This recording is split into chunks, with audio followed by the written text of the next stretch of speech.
los últimos años han surgido grupos de minorías afectadas por fenómenos económicos, sociales y políticos en las sociedades que conforman nuestro planeta. Los campesinos sin tierra en Brasil, los habitantes originarios de América Latina exigiendo tierras y respeto a sus usos y costumbres, grupos de homosexuales, bisexuales y transexuales, antiglobalistas, ecologistas, así como feministas demandando no ser discriminados, igualdad e inclusión, uso sustentable de los recursos, además los emigrantes buscando mejorar su situación laboral y ciudadana. Estos fenómenos tienen un origen que podemos ubicar a fines de 1800 e inicio del siglo XX. El siglo XX fue sacudido por acontecimientos como la Primera Guerra Mundial, la aparición del primer Estado socialista, la Unión Soviética, la crisis económica de 1929 por la caída de las ganancias de Wall Street en Nueva York, el ascenso y caída del nazismo en Alemania y el fascismo en Italia, la Segunda Guerra Mundial, entre otros.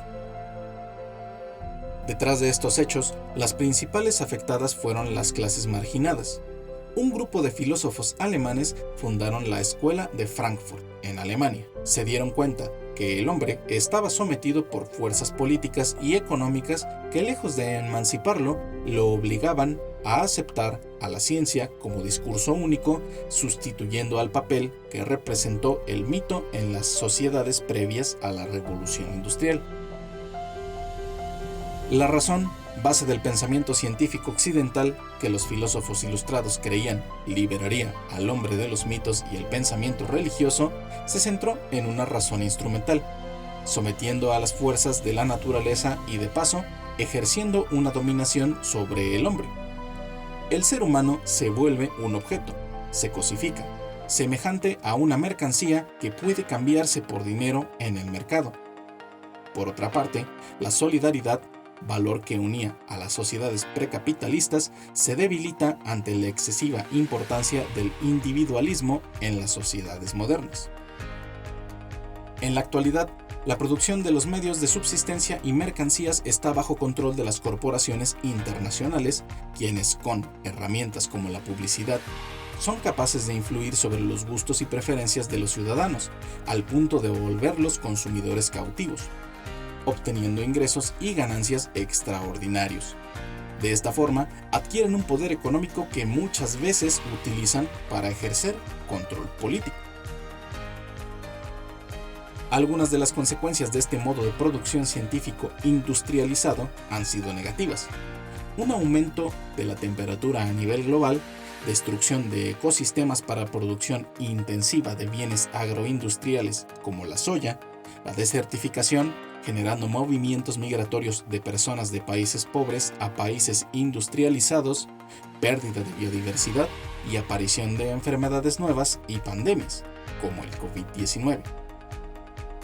Todos estos hechos han dado pie a algunos filósofos posmodernos para señalar que la modernidad, a través de sus grandes narrativas en las que prometían un bienestar colectivo, felicidad o plenitud, como la religión judeocristiana o cualquier otra religión, el socialismo, el liberalismo, el mismo sistema capitalista, sencillamente han fracasado. El teórico alemán Jürgen Habermas considera que el proyecto original de la modernidad está incompleto y se puede reconstruir a través de una racionalidad que no solo sea instrumental ni utilitaria. La razón, según Habermas, debe justificar los fines que persigue o fundamentar filosóficamente los valores universales. Esto para evitar que el hombre sea dominado o reprimido. Habermas divide al conocimiento en tres ámbitos: conocimiento técnico basado en las ciencias empírico-analíticas o fácticas, cuyo interés es establecer relaciones constantes entre fenómenos para predecir y controlar. Se consideran a sí mismas ciencias puras e ideológicamente neutrales. Conocimiento histórico hermenéutico, interesado en el aspecto práctico-moral, que busca penetrar en el significado de las acciones de los grupos humanos. Conocimiento cognitivo emancipatorio, que demanda una comunicación libre de cualquier tipo de coerción, esta última de vital importancia. Una comunicación libre de coacción solo se puede dar si los grupos humanos se encuentran en condiciones sociales y materiales de igualdad. Esta acción comunicativa tiene que propiciarse en todas las sociedades de manera abierta e incluyente. Es necesaria para establecer criterios y analizar los fines de todas las acciones políticas, económicas, técnicas, sociales que el hombre lleva a cabo no solo por utilidad económica, sino por el beneficio colectivo para las generaciones actuales y venideras. Las críticas hacia Habermas no tardaron en aparecer. Intelectuales como el francés Lyotard, apoyándose en estudios de otros pensadores, estableció que los metarrelatos o teorías que tratan de explicar la totalidad y que son teleológicas, es decir, tienen un origen y un propósito que conlleva hacia un fin, están agotadas. Lyotard afirma que los 4 metarrelatos pilares de la civilización occidental han fracasado. El metarrelato cristiano, donde Jesucristo se sacrifica para redimir a la humanidad de sus pecados, está agotado, porque no se vislumbra ni se puede probar que al final el paraíso exista, o si existiese, llevara al ser humano a una paz infinita.